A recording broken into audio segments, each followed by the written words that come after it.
quwata illa billah. Yang terhormat Pak CEO ya. Saya kenalnya dari dulu Aribawa ya pokoknya. Terus kenal lagi tambah Aribawa Jis ya. Alhamdulillah. Dan teman-teman sekalian yang saya hormati, alhamdulillah kita bersyukur pada Allah Subhanahu wa taala atas segala nikmat yang Allah limpahkan pada kita. Salawat dan juga salam semoga selalu tercurah bagi junjungan kita Rasulullah Muhammad sallallahu alaihi wasallam. Ya, nikmat yang sangat besar adalah nikmatul iman. Karena ini akan menyelamatkan kita tidak hanya di dunia tapi juga sampai ke akhirat. Kemudian nikmat yang besar juga kalau dilihat dari dunia adalah nikmatus sihah, kesehatan. Dan kita semua sedang dalam keadaan sehat insya Allah. Semoga kita selalu bisa menjaga kesehatan kita. Dan tentunya kita ingin sehatnya tidak hanya jasmani tapi jasmani rohani. Sehingga santapannya pun tidak hanya santapan yang mengenyangkan atau menopang fisik kita, tetapi juga ada santapan yang harus menopang dan memberikan nutrisi pada rohani kita. Ini jarang-jarang ya. Kita kan dihitung jam kerja mas ya. Jam kerja kon ngaji, digaji tapi ngaji kok digaji gitu. Alhamdulillah. Artinya harus berterima kasih ya pada penyelenggara yang telah memfasilitasi idealnya seorang itu akhiratnya dapat di situ, dunianya juga dapat di situ. Cari dunia sekaligus juga dapat akhirat gitu. Kalau ada pekerjaan-pekerjaan yang kita akhirnya jauh dari akhirat ada. Nah, tapi ada pekerjaan-pekerjaan misalnya orang bikin penerbitan buku, kerja di lembaga dakwah, itu kan digaji. Ya, di samping digaji tapi juga kesehariannya aktif dengan kegiatan dakwah misalnya. Itu jadi lembahnya jadi satu, lembah untuk dunianya di situ, lembah untuk akhiratnya juga di situ. Nah ini ada irisan lah paling tidak ya. Alhamdulillah. Teman-teman yang saya hormati, ini pertemuan perdana. Sebelumnya saya izinkan untuk perkenalan dulu. Ya tadi alhamdulillah sudah dikenalkan sekilas ya tentang jenengan, tidak satu persatu. Yang penting saya cakap Ustadz ya. Ustadznya namanya Ustadz Novel ya. Ustadz Novel. Di Al-Irsyad Ustadz. Dulu gitu. Sekarang berarti bukan Ustadz. Sekarang Pak gitu. Di SMP. Berarti yang di mana? Di depanku.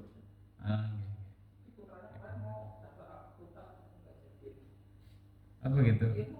Tadinya mau putar. Tapi anaknya nggak mau. Alhamdulillah.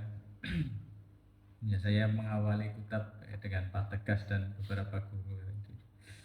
Ya sekarang tidak begitu aktif ya. Aktif ya masih terlibat dari luar.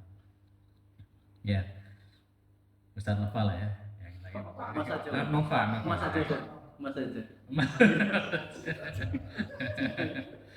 Ya siap. Lah, saya sendiri nama Juman. Lengkapnya itu ada tonya itu ya, Juman. Tapi biasanya tonya nggak ke bawah. Dari kecil tonya nggak ke bawah biasanya. Juman gitu. Nah, setelah saya belajar bahasa, oh ternyata Juman itu ada dalam hadis. Jadi ketika Nabi Isa alaihissalam turun nanti di akhir zaman itu disebutkan dalam hadis itu rambutnya itu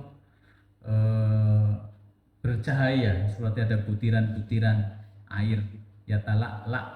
Nah ya talak itu bercahaya gitu ya berkelebatan itu kal juman ya, seperti juman katanya ya, seperti mutiara ya. Jadi juman itu artinya mutiara. Nah, kurang lebih seperti itu. Nah, saya ada satu istri, alhamdulillah, belum ada rencana nambah.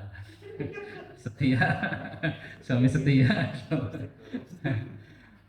Meskipun nambah juga boleh kan, tapi saya memilih menjadi suami setia. Ya setia dengan satu dulu, gitu.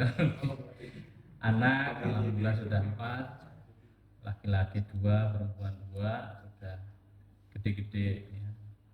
Jadi yang terakhir itu sudah 13 tahun, udah SMP. Yang pertama masih kuliah atau baru masuk kuliah. Nah, ya jaraknya 2-3 tahun kayak gitu.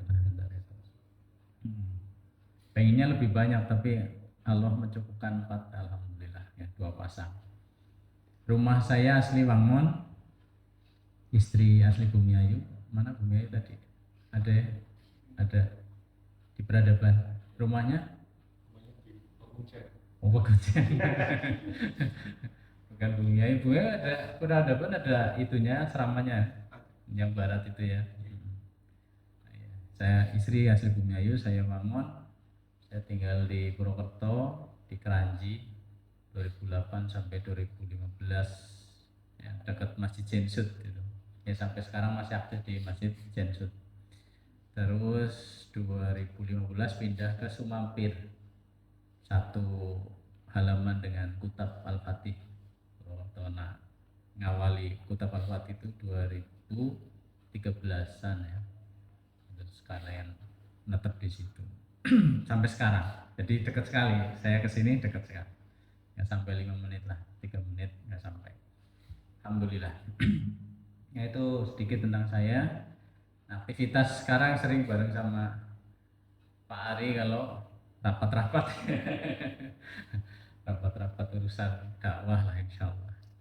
Ya, untuk pertemuan pertama kita belum ke arah tema, nanti pembahasan bisa masalah akidah, fikih itu kan sama-sama kita butuhkan ya. Bagaimana ibadah kita benar, tapi juga bagaimana akidah kita lurus.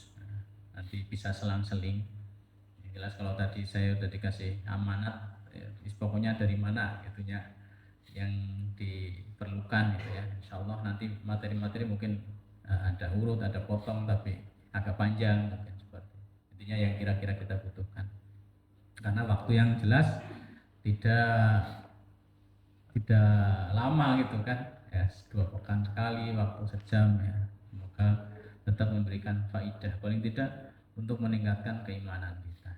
Nah, pada kesempatan pertama saya ingin mengambil tema terkait dengan momen ya. Bulan ini bulan apa? Bulan iya. Iya, jadi bukan bulan September, tapi bulan Maulid gitu. Ya kalau ada momen dengan kaitannya Islam berarti Maulid. Sekarang bulan Rabiul Awal atau dikenal dengan bulan Maulud atau Maulid itu. Artinya ini adalah bulan kelahiran Nabi Shallallahu Alaihi Wasallam. Orang banyak tahu bahwa ini adalah bulan lahirnya Nabi Shallallahu Alaihi Wasallam. Ini adalah bulan gembira. Tapi mereka kurang sadar atau bahkan tidak tahu, tidak menyadari bahwa di bulan ini juga adalah bulan meninggalnya Nabi Shallallahu Alaihi Wasallam. Rasulullah meninggal tahun gajah.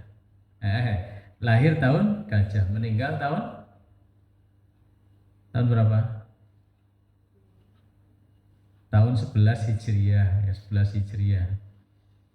Nah, tahun gajah itu apa? Tahun gajah itu karena zaman dulu nggak ada tahun. Di Arab itu belum ada tahun. Adanya bulan. Jadi begitu dari Muharram, habis Muharram apa? Ya, ini yang bisa nyebutkan dapat hadiah nih. 12 bulan. 12 bulan Hijriah yang bisa menyebutkan dapat hadiah nih. Muharram, ya Safar, terus Rabiul Awal, Rabiul Akhir, terus Jumadil awal atau ula, Jumadil akhirah. Terus Rojab, terus Syaban, terus Ramadan, terus Syawal, awal dulu ya. Terus Dzulqa'dah, Dzulhijjah. Berarti bulan Ramadan bulan ke berapa? Mikir dulu, mending urut dulu. Bulan September bulan ke berapa? Nah, kan langsung ya, etes banget. Tapi bulan Ramadan bulan ke berapa? Oh, gitu. Ya, karena nggak terbiasa. Padahal itu bulan kita sendiri. Bulan Ramadan bulan ke-9, bulan terakhir bulan Rabiul bulan apa? Dzulhijjah bulan 12 itu. Nah, bulan Rabiul Awal bulan ke berapa? Itu tadi Muharram, Syawal, Rabiul Awal, bulan ketiga. Ya, dulu nggak ada tahun nggak ada, adanya bulan. Terus nanti selesai Dzulhijjah balik lagi ke Muharram. Selesai Dzulhijjah Muharram. Nah, untuk mengingat kapan lahirnya itu dengan peristiwa-peristiwa besar. Ada peristiwa besar namanya penyerangan pasukan gajah terhadap kota Mekah, mau menghancurkan Ka'bah yang dipimpin oleh Raja Abroha. Abroha itu dari Ethiopia, Habasyah. Loh, kok di Yaman? Iya, dia punya misi dulu untuk membereskan orang-orang Yahudi yang menindas orang-orang Nasrani di Yaman. Dikirim pasukan dari Ethiopia, itu kan pusat Kristen bagian selatan itu di Afrika. Nyebrang ke Yaman, kemudian berhasil mengalahkan kerajaan Yahudi. Akhirnya menetap di situ jadi penguasa, jadi raja di Yaman. Nah, karena Kristen kan, lihat Ka'bah kok dikunjungi orang gitu. Akhirnya dia seolah iri, bikin tandingan, bikin kulais, ya, gereja besar sekali. Kulais itu orang karena saking tingginya itu kalau lihat gini nanti apa namanya, serban lah ya, jatuh gitu karena gitu. Itu kulais. Ternyata kulais nggak laku juga, ya. Kemudian ada sesuatu sebab yang memancing, akhirnya Abroha menggerakkan pasukan gajah. Itu bukan semuanya gajah, gajahnya cuma 4 atau paling banyak 8 ya, yang lain ya biasa onta, kuda kayak gitu. Tapi kan kuda gajah bagi orang Arab asing banget ya. Sehingga itu menjadi sangat terkenal ya. Terkenal dengan tahun gajah. Itu adalah tahun dimana kurang lebih sekitar 50 hari kemudian Rasulullah lahir ya, dari peristiwa penyerangan Abroha itu. Nah, meninggalnya nanti 63 tahun kemudian, sesuai dengan Rasulullah umurnya 63 tahun. Persisnya umat Islam sudah punya tanggalan, yaitu tahun 11 Hijriah. Ya teman-teman yang dimuliakan oleh Allah Subhanahu wa taala. Kembali bahwa tanggal 12 Rabiul Awal disebut-sebut sebagai hari lahirnya Nabi. Tetapi tanggal 12 Rabiul Awal juga itu adalah hari meninggalnya Nabi. Bahkan untuk tanggal kelahiran itu ada ikhtilaf, ada perbedaan ahli sejarah. Ada yang mengatakan tanggal 10, ada yang mengatakan tanggal 9, bahkan ada yang mengatakan bulan puasa, ada yang mengatakan bulan Rajab. Ini kelahirannya Nabi. Itu ada perselisihan di antara ahli sejarah. Tapi kalau meninggalnya beliau, semua sepakat beliau meninggal hari Senin tanggal 12 Rabiul Awal. Kalau lahirnya beliau hari Senin sama, waktu subuh, meninggalnya waktu duha. Nah, cuman tanggalnya ada perbedaan. Jadi kalau ada orang bersenang-senang tanggal 12 Rabiul Awal atas nama lahirnya Nabi, dia lupa bahwa itu adalah hari duka juga yang menimpa umat Islam. kedukaan yang paling mendalam adalah ketika umat ini ditinggal oleh nabinya. Musibah yang paling besar adalah yang menimpa umat Islam adalah meninggalnya Nabi Muhammad Shallallahu Alaihi Wasallam. Kalau itu sebagai musibah besar berarti kan sedih gitu ya. Tapi kan sedih tidak boleh dilestarikan, nggak boleh diulang-ulang terus, nggak boleh diabadikan. Dalam Islam itu ajaran berkabung hanya 3 hari. Ya, kalau ditinggal mati ya keluarga orang dekat itu kita boleh sedih ya, boleh berkabung, dikasih waktu 3 hari. Kecuali seorang istri, ya, seorang istri itu ada perpanjangan waktu berkabung sampai berapa? 4 bulan 10 hari ya, itu kalau istri bisa bergabung 4 bulan 10 hari. Karena bagaimana suami itu ada tempat sendiri di hati seorang istri. Ketika Rasulullah dan kaum muslimin pulang perang Uhud, kemudian sampai di Madinah disambut oleh kaum muslimin termasuk ibu-ibu ya, para sahabiah.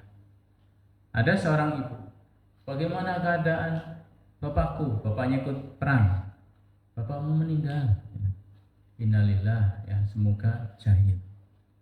Terus bagaimana anakku? Anaknya juga ikut syahid, ikut jihad. Anakmu meninggal. Innalillah, semoga syahid. Terus suamiku bagaimana? Ketika tanya suaminya bagaimana, suamimu juga syahid.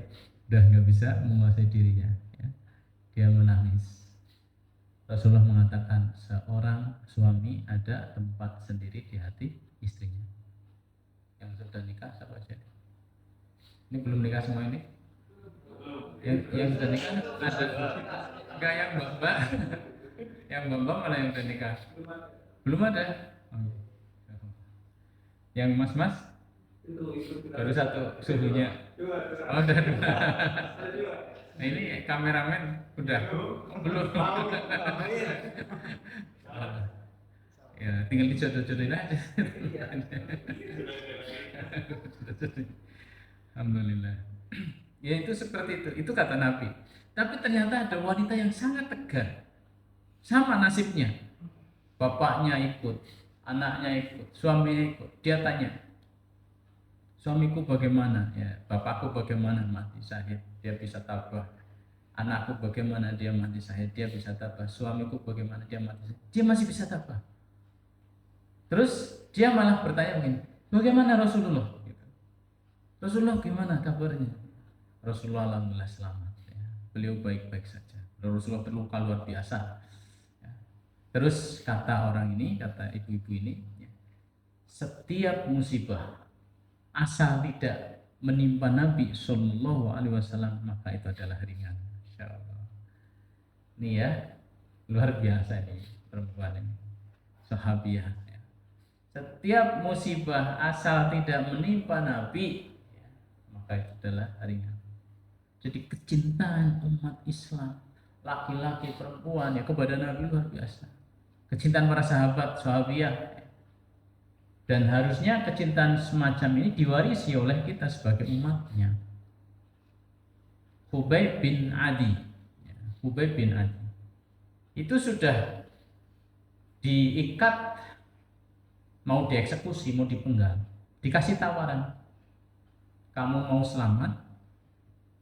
Hidup bahagia bercengkrama dengan keluargamu bisa, asal bawa Muhammad sebagai gantinya, kamu selamat.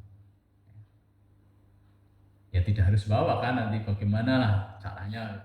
Intinya kamu mau selamat bisa, tapi beri kami Muhammad sebagai gantinya. Apa jawaban Hubayb bin Adi? Jangankan Rasulullah menggantikan posisiku di sini, masa saya akan meridhoinya, merelakannya. Kalaulah saya dalam keadaan aman, nyaman, bercengkrama dengan keluarga, kemudian mendengar Rasulullah di tengah-tengah keluarganya tertusuk duri, hanya tertusuk duri, itu pun saya tidak akan rela. Apalagi sampai menyerahkan Rasulullah pada musuh, tidak mungkin. Lihat ya, ini kecintaan yang tertanam dalam diri para sahabat, dan cinta kepada Allah dan Rasulnya itu kan tidak bisa dipisah-pisahkan, dan ini harus menjadi cinta yang nomor satu,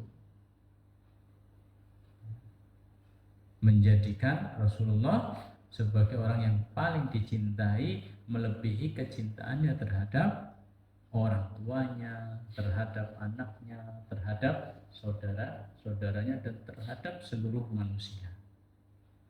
Nah, lebih dari cintanya terhadap siapa saja. Ini akidah, ya.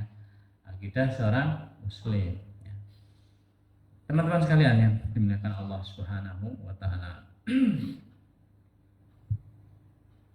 Tadi menggambarkan ya bahwa 12 Rabiul Awal itu sebenarnya hari duka umat Islam, dengan menjadi hari meninggalnya Nabi Shallallahu Alaihi Wasallam. Ya, Rasulullah Shallallahu Alaihi Wasallam adalah Rasul yang sangat sayang kepada umat. Sayangnya beliau terhadap umatnya itu sampai ke bawah ke akhirat nanti. Di dunia beliau kan punya misi itu misi penyelamatan. Ya, seluruh nabi itu misinya penyelamatan. Maka Nabi Isa dikenal dengan juru selamat, ya kan? Ya benar, juru selamat, misi penyelamatan. Tapi Nabi Isa nabi, bukan Tuhan. Saya kemarin baru buka YouTube pendek ya, seorang pendeta mati suri, ya, terus dia cerita dalam matinya itu masuk ke sebuah tempat yang indah, ya, tapi terus ditolak, nggak boleh masuk, nggak boleh masuk. Kenapa aku nggak boleh masuk? Aku kan pengabdi Tuhan, pengabdi Tuhan. Terus kata mereka, Tuhan yang kamu agung-agungkan itu salah. Nah, itu cerita. Yesus itu bukan Tuhan. Ya, Tuhan yang kamu agungkan salah. Yesus hanya seorang nabi, bukan Tuhan. Nah, kalau juru selamat, semua nabi juru selamat. Nabi Muhammad ya juru selamat, menyelamatkan umat. Beliau berdakwah bukan untuk cari pengaruh biar pengikut dirinya itu ya banyak, bukan. Ya, semakin banyak ya yang mengikuti semakin wah gitu kan, bukan. Semata-mata dakwah Nabi Shallallahu Alaihi Wasallam agar dia itu selamat dari neraka. Baina yadayya adabun azim. Di depan kita ya itu ada adab nanti yang sangat besar. Cara selamat dari adab itu aslim taslam. Masuk Islam kamu selamat. Antashhada an la ilaha illallah wa anna Muhammad Rasulullah. Engkau bersaksi tidak ada ilah yang benar kecuali Allah dan aku adalah utusannya. Nah, ini masuk pada pintu yang benar, bersyahadat, ya. Masuk pada agama dinul Islam. Ini tiket utama untuk masuk surga. Nah, kalau seperti itu sudah ada harapan selamat. Ketika mereka menolak, tidak mau, maka Rasulullah sangat sedih. Ya harusnya kan itu urusan dia sendiri gitu ya, resiko-resiko dia tanggung sendiri. Ya ngapain Rasulullah sedih gitu ya. Mungkin sebagian kita gitu cuek ya, udah wis aku sudah lepas ya tanggung jawabku, saya udah ngasih tahu kamu, tapi kamu nggak mudah sana, resiko tanggung sendiri. Mungkin kita akan seperti itu. Rasulullah tidak. Rasulullah tetap sedih ketika ada orang-orang itu tidak mau mendengar dakwah Nabi Shallallahu Alaihi Wasallam. Dan Rasulullah tidak pernah mendendam meskipun mereka sampai memusuhi Nabi Shallallahu Alaihi Wasallam. Contoh yang paling nyata ketika Rasulullah dakwah ke Taif tahun 10, dakwah di Mekah seolah mentok. Mereka semakin berani pada Nabi dengan meninggalnya istri beliau, paman beliau yang selama ini cukup berpengaruh, disegani oleh orang-orang Quraisy. Nah, di tahun yang sama dalam waktu berdekatan keduanya meninggal, sehingga mereka semakin berani untuk mengancam secara fisik maupun secara kata-kata terhadap Rasulullah SAW. Rasulullah keluar dari Mekah menuju ke Taif, berharap orang-orang Taif mau mendengar dakwahnya. Didatangi setiap kabilah, tiap tokoh, ya, tiap kepala suku, semuanya menolak. Tidak hanya menolak, Rasulullah diusir, dan diusir secara kasar. Rasulullah dilempari sampai oleh budak-budaknya, itu dilempari saja. Budak-budak itu berani melempari Nabi Sallallahu Alaihi Wasallam. Anak-anak kecil berani melempari Nabi. Nabi berdarah-darah. Nabi hanya ditemani Zaid bin Harithah. Dia kan sangat sakit ya. Harusnya sangat marah Nabi SAW. Nabi ternyata bukan marah, Nabi cuma sedih sampai melangkah pun tidak tahu arah. Ini sedang melangkah kemana. Dihadang oleh malaikat Jibril dan malaikat gunung. Malaikat gunung menawarkan kepada Nabi SAW, aku balas mereka, aku akan timpakan gunung itu pada mereka. Mau kamu? Jangan. Kata Rasulullah, jangan. Nek ngorok ya jangan. Gimana? Ya segera saja. Oh, puas gitu. Jangan, katanya. Mereka itu belum paham. Kenapa mereka menolak? Mereka belum paham, belum ngeh. Aku berharap nanti keturunan mereka akan menjadi orang-orang menerima Islam. Dan alhamdulillah nanti benar ya. Orang Taif itu nanti luar biasa. Ketika Rasulullah meninggal, banyak tempat-tempat itu ada yang menolak bayar zakat, bahkan ada yang murtad. Hanya ada 3 kota disebutkan yang bersih 0%, tidak ada yang murtad, tidak ada yang menolak bayar zakat. Kota apa? Madinah, Mekah, Taif. Ini ikhwas sekalian, azanallahu wa yakum ajmain. Al-Quran menggambarkan a'udzubillahi minasyaitonir rajim. Fala'allaka bakhi'un nafsaka ala atharihim illam yu'minu bihadzal hadithi asafa. Jadi digambarkan oleh Al-Quran, hampir-hampir engkau mencelakakan dirimu sendiri, wahai Muhammad, dikarenakan kesedihan ketika mereka tidak mau mengikuti seruan yang hampir-hampir membinasakanmu karena kesedihan yang sangat mendalam itu.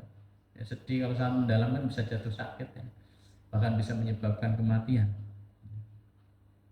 Kalau orang Jawa istilahnya ada, ngerti ya, pernah dengar bahasa Kelayu, pernah dengar ya, ada siapa meninggal, bapaknya apa siapa, terus kepikiran, suaminya meninggal kepikiran, terus gak lama kemudian ya karena kesedihan yang mendalam akhirnya jatuh sakit meninggal. Bisa sampai seperti itu. Ini dikatakan hampir-hampir Nabi mengalami hal seperti itu. Kenapa ini semua? Karena saking sayangnya beliau kepada umat.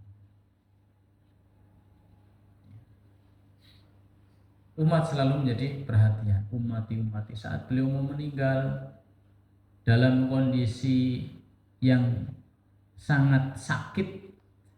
Jadi Rasulullah itu mengalami sakaratil maut. Sakaratil maut itu rasa sakit ketika ajal, ketika nazak, ketika ruh dicabut. Orang muslim merasakan, bahkan Rasulullah merasakan. Bahkan Rasulullah merasakan sakit sakaratil maut 2 kali lipat dari yang dirasakan oleh umatnya.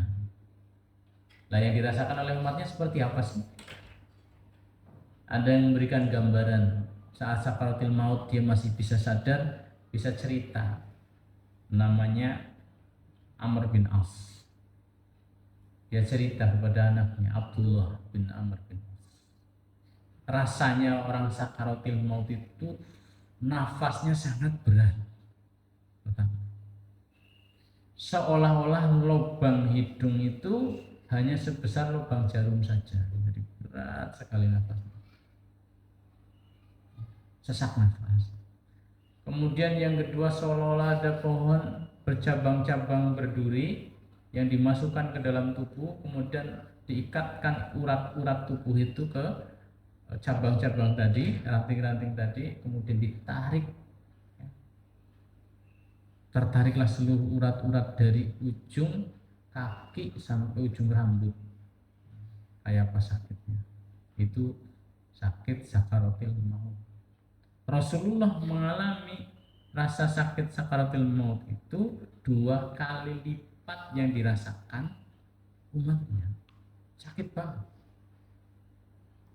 Ya, semakin sakit nanti balasannya semakin besar. Dan Rasulullah bisa sabar meskipun sakit yang teramat sangat itu. Dalam kondisi seperti itu, beliau tetap mengingat kita, umatku, as-sholat, as-sholat. Jangan lupa sholat, jaga sholat, jaga sholat. Itu nasihat Nabi Sallallahu Alaihi Wasallam di saat sakaratul maut untuk keselamatan kita umat beliau. Nah, nanti di akhirat seperti itu. Rasulullah Sallallahu Alaihi Wasallam kan punya haud, nanti diberi haud. Haud itu apa? Haud itu telaga. Telaga bagaimana? Telaga yang ada antara mahsyar dengan sirat. Ada mengatakan setelah sirat, ada mengatakan sebelum sirat. Kita kan nyebrang sirat semua. Ya, mengatakan. Nah, telaga ini airnya itu lebih manis dari madu. Warnanya lebih putih daripada susu. Gayung-gayungnya disediakan banyak sekali. Sebanyak bintang di lautan. Disediakan untuk umat Muhammad Sallallahu Alaihi Wasallam. Nabi sudah menanti kita, ya, di tepi haud itu. Ana faratuhum alal haud. Nabi sudah menunggu kita. Ini. Siapa yang meminum dari air telaga tersebut tidak akan kehausan selama-lamanya. Jangan dimaknai kalau tidak kehausan berarti nggak usah minum ya. Ya, kan minum itu enak, seger kan? Oh, jangan minum lagi panas-panas gini gitu ya. Minum apalah itu kan seger banget. Kalau nggak haus berarti nggak usah minum. Ya kalau minum kan tetap nikmat itu meskipun tidak haus. Ya. Artinya nanti berarti di surga nggak usah minum-minum. Ya minum tetap gitu. Dan kalau di surga kan nggak ada istilah kekenyangan. Mau minum terus juga nggak ada kenyang-kenyangnya gitu kan. Tapi enggak juga nggak apa-apa gitu. Assalamualaikum ajmain. Rasulullah sudah menanti kita di situ. Ternyata kita adalah orang-orang yang dirindukan oleh Nabi. Suatu hari Rasulullah Shallallahu Alaihi Wasallam masuk ke dalam makom, ya, makom baki, makbaroh, ya, makbaroh baki, kuburan. Rasulullah mengucapkan salam, assalamualaikum ya ahladiyah, wa inna insyaallah bikum lahikun. Kami pun akan menyusul kalian nantinya. Kemudian Rasulullah Shallallahu Alaihi Wasallam, di situ ada sahabat-sahabat, beliau merindukan teman-teman beliau. Aku ingin awadu, ya, Jadi waditu ya beliau mengatakan jadi keinginan yang mendalam waditu an alqas ikhwan untuk bisa bertemu dengan saudara-saudaraku. Alasna ikhwanaka ya Rasulullah, bukankah kami adalah saudara-saudara Anda? Bal antum ashabi, kalian itu temanku, kalian itu sahabat-sahabatku. Lah, terus yang dimaksud dengan ikhwan siapa? Ikhwan itu orang-orang yang sekarang ini belum ada. Mereka datang kemudian, tapi mereka beriman kepada. Berarti siapa? Ya kita-kita. Orang yang jauh dari Rasulullah, kita belum pernah melihat seperti apa Rasul. Kita tidak menyaksikan bagaimana wahyu turun. Kita hanya mendengar cerita, ada buku, ada Quran, ini mushaf, ini hadis. Terus kita beriman. Ini kita disebut ikhwan. Ikhwan ini ternyata sangat dirindukan oleh Nabi Sallallahu Alaihi Wasallam. Nanti aku tunggu mereka di haud. Bagaimana Anda mengenali mereka ya Rasulullah, sementara Anda belum pernah berjumpa dengan mereka? Apa kata Nabi? Coba kalian bayangkan, kalau ada orang punya kuda spesial, kuda antik, di tengah-tengah kuda biasa, kira-kira bisa dikenali atau tidak? Bisa. Kuda antik itu kuda seperti apa? Kuda hitam atau kuda putih misalnya. Kalau ada kuda hitam, nanti pas di kepalanya sini ada putih-putihnya. Terus kakinya empat-empatnya itu dari lutut ke bawah. Kalau tadi kuda apa? Kuda hitam ya, berarti kakinya putih. Kalau sebaliknya, kalau kuda putih berarti kakinya hitam, kemudian di bagian kepala ini ada hitamnya. Itu kuda mahal sekali. Kuda yang sangat cantik, ya, sangat mahal. Nah, kalau orang punya kuda seperti itu, berada di tengah-tengah kuda yang lain, yang macam-macam, pasti dia akan bisa mengenali. Demikian pula Rasulullah SAW nanti akan bisa mengenali umatnya melalui apa? Melalui seperti kuda tadi, hurran muhajjalina min atharil wudu. Mereka akan tampak bercahaya wajahnya, bercahaya tangannya, kakinya, karena mereka adalah orang-orang yang suka berwudu. Jadi wudu kita, sebelum sholat kita wudu, itu akan menjadikan kita di akhirat nanti wajahnya, tangannya, kakinya bercahaya. Dan disitulah Rasulullah mengenali kita. Nah, itu umat. Halumma, halum. Ya. Sini, ya minum. Tolong minum. Tapi malaikat ikut di situ, kemudian sebagian orang dihalang-halangi oleh mereka, tidak boleh minum. Rasulullah, kenapa engkau halangi? Itu umatku. Ya, tandanya kan, itu umatku, kenapa engkau halangi? Terus kata malaikat, engkau tidak tahu apa yang mereka lakukan sepeninggal. Artinya apa? Sepeninggal Rasulullah, ya, ajaran ini kan ada yang berubah-ubah atau dirubah-rubah sebagiannya. Ada orang-orang yang mengamalkan amalan-amalan yang tidak ada perintahnya dari Nabi SAW. Itu orang-orang melakukan kebid'ahan. Ya. Ini berarti menambah-nambah ajaran atau merubah-rubah ajaran Nabi SAW. Mereka meskipun sholat, wudu, nanti Rasulullah menyangkanya umatnya, ternyata mereka dihalangi, tidak bisa mengambil haud Nabi SAW karena kesalahan mereka. Nah, teman-teman yang saya cintai, bahwa di sini kita tahu bagaimana Rasulullah SAW sudah mempersilahkan, ayo minum. Nah, nanti sampai di Sirat, ketika Rasulullah sudah melewati Sirat, Rasulullah tidak kemudian terus hanya dengan kepentingannya, dengan dirinya masuk surga. Tidak. Rasulullah menunggui umatnya di Sirat itu. Allahumma salim salim, ya Allah selamatkan umatku, ya Allah selamatkan umatku.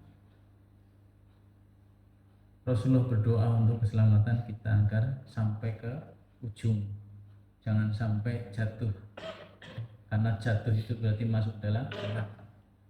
Nauzubillah tsumma nauzubillah. Rasulullah mendoakan kita, meskipun nanti ya tergantung lagi pada amal-amal kita. Tapi di sana ada syafaat, sehingga orang-orang yang harusnya jatuh ke neraka bisa selamat. Karena apa? Syafaat Nabi Shallallahu Alaihi Wasallam. Di antara kita mendapatkan syafaat Nabi adalah sering-sering kita bersolawat. Ya. Allahumma sholli ala Muhammad. Sering-sering kita bersolawat. Solawat ya, solawat ya. Allahumma sholli wa sallim wa barik ala nabiyyina Muhammad wa ala alihi wa sahbihi ajmain. Itu solawat. Apakah harus solawatan? Hah? Apa harus ditabui gitu? Itu cari hiburan. Ya, hiburan yang baik. Tapi kalau kita mau sholawatan khusus fokus ya dengan kehusyuan, ya, dengan pemaknaan, karena sholawat itu adalah doa. Fatihillah hasanallahu wa yakum ajmain. Nah, ini syafaat. Nabi Shallallahu Alaihi Wasallam akan memberikan syafaat insyaallah pada umatnya. Likulli nabiyyin da'watun mustajabah. Semua nabi diberi doa yang mustajab. Seluruh nabi sudah menggunakan doanya waktu di dunia. Contohnya Nabi Nuh, sekian lama beliau berdakwah, 950 tahun, umat tidak bisa diperbaiki, semakin kafir, hanya beberapa orang saja yang mukmin. Akhirnya beliau berdoa, Rabbila tadar alal ardi minal kafirin dayyara. Ya Allah, jangan kau tinggalkan di atas muka bumi ini orang-orang kafir. Itu akhirnya beliau berdoa seperti itu. Kemudian turun bencana banjir yang sangat besar, dan berhari-hari, puluhan hari, bahkan berbulan-bulan semuanya binasa kecuali yang ada di Ka'bah, orang-orang beriman itu. Bahkan anaknya sendiri, istrinya sendiri pun yang kafir itu mati.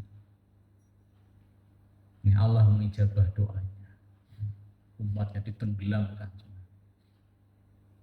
Nabi Muhammad Shallallahu Alaihi Wasallam wa ana ukhbiru doai syafaatan di ummati yaumal qiyamah. Rasulullah ternyata belum pakai doa itu, masih disimpan sama Nabi Shallallahu Alaihi Wasallam. Untuk apa? Sebagai syafaat bagi umatku nanti di hari kiamat. Kenapa syafaat? Rasulullah pernah dikasih pilihan, kamu mau syafaat atau mau separuh umatmu masuk surga? Kalau separuh umatmu masuk surga, berarti separuhnya masuk neraka. Rasulullah memilih syafaat karena dengan syafaat bisa jadi yang harusnya masuk neraka bisa selamat masuk surga. Sehingga yang masuk surga lebih banyak dari yang masuk neraka. Kurang cinta apa Rasulullah SAW pada kita? Teman-teman yang dimuliakan Allah Subhanahu wa taala, artinya kita harus membalas ya cinta beliau, jangan sampai bertepuk sebelah tangan.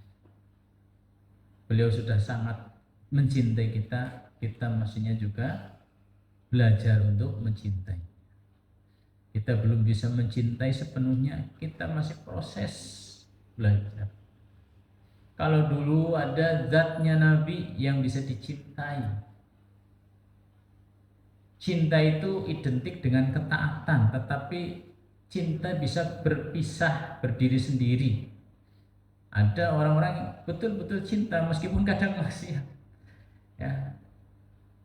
Suami istri misalkan betapa besar sayangnya pada istri, cintanya pada istri, tapi giliran istri ngomong, ya kalau kena kopi lah, kayak lama lah kayak gitu ya. Bisa ya, lagi kesel-kesel malah perintah bukannya aku sing digawe kena malah jalur digawe kena ya. Mungkin padahal cinta ya sama istri ya, tapi gitu istrinya minta kon gawe kopi.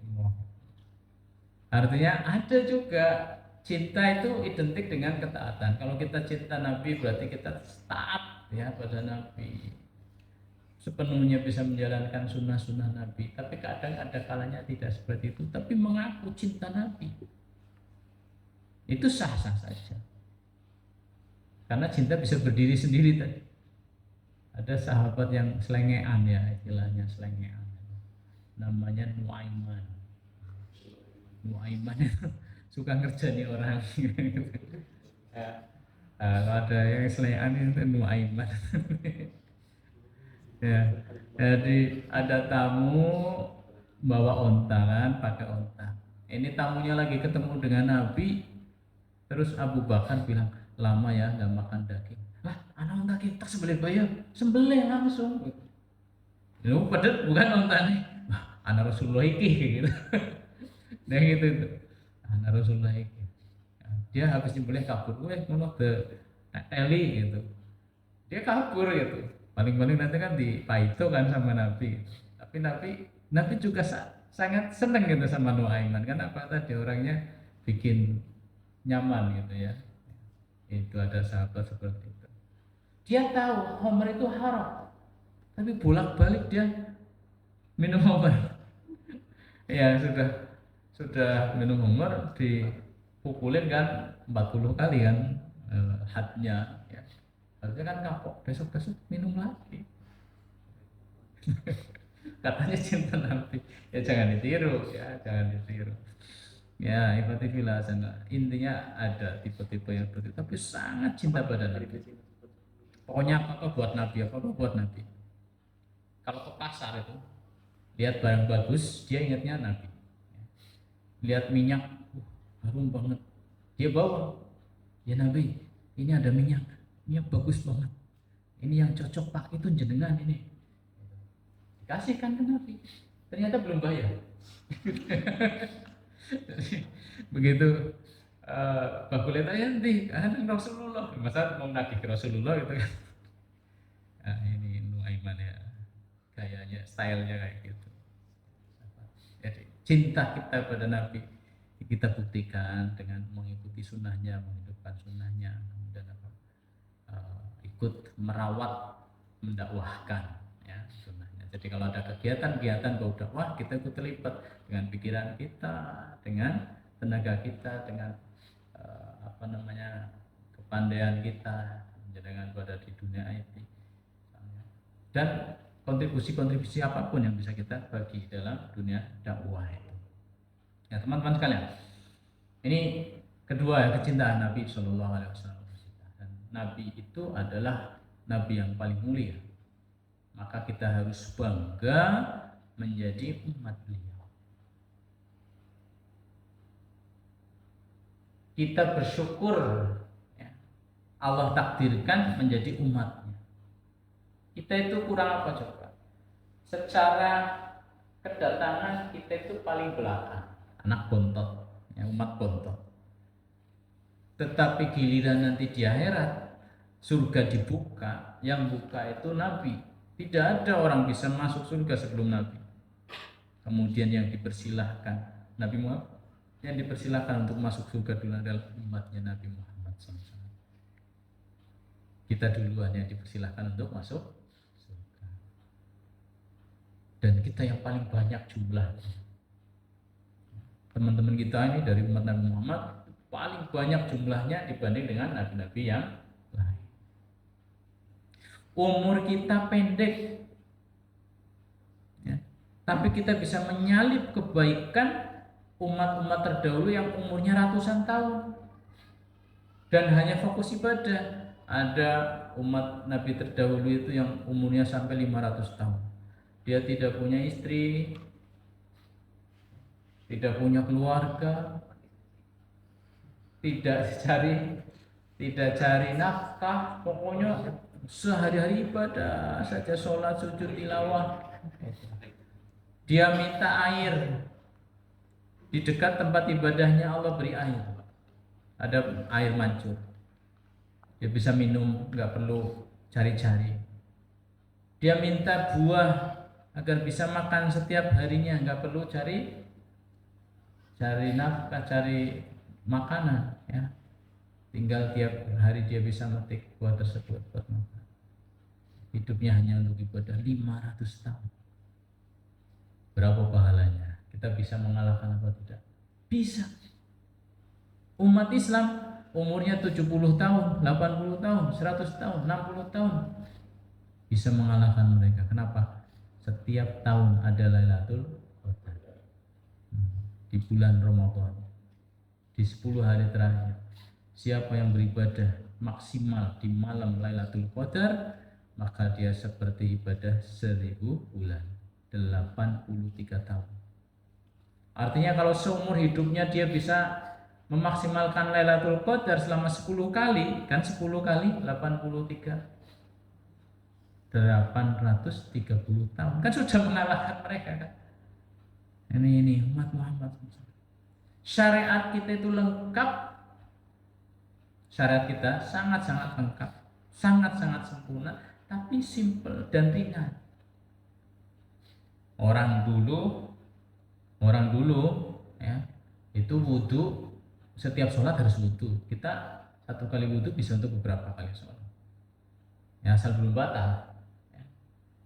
Kemudian sholat kita bisa di lapangan kan, lagi di gunung, lagi di hutan, lagi di jalan, kita bisa sholat di tanah biasa. Kalau orang dulu harus di tempat khusus, ya. Sholat itu harus tempat khusus. Puasa sampai malam, sampai isya, ya, baru boleh buka. Kita sampai maghrib. Yang ibu-ibu, ya, yang mbak-mbak, kalau haid menurut saya, ada pakaian terkena darah haid itu nggak boleh dipakai.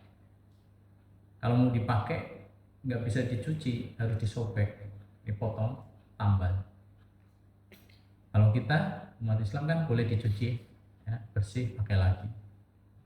Nah, dan lain-lain lah, ya, keringanan-keringanan yang Allah berikan pada umat. Nah, kita harus bangga, senang jadi umat Nabi SAW. Mari kita hidupkan sunnah beliau, kita berusaha menyenangkan hati beliau, dan kecintaan kita pada beliau yang berefek pada menghidupkan sunnah-sunnah beliau itu tidak lain tidak bukan untuk kemaslahatan kita sendiri, gitu kan? Ya, kita kan sayang pada diri kita. Kalau memang sayang, ya seperti itu jalan. Kalau menuruti hawa nafsu itu temannya setan, ini tempatnya nanti neraka. Berarti kita sedang menganiaya diri kita sendiri. Naudzubillah, tsumma naudzubillah. Mungkin itu saja yang bisa saya sampaikan pada pertemuan perdana ini. Semoga bermanfaat dan bisa memberikan sentuhan keimanan, ya, pada kita semua. Amin ya rabbal alamin. Ada kesalahan, maaf. Aku qouli hada, astaghfirullah li wa lakum wa lisairil muslimin wal muslimat. Subhanakallahumma bihamdik, asyhadu an la ilaha illa anta, astaghfiruka wa atubu ilaik. Wassalamualaikum warahmatullahi wabarakatuh.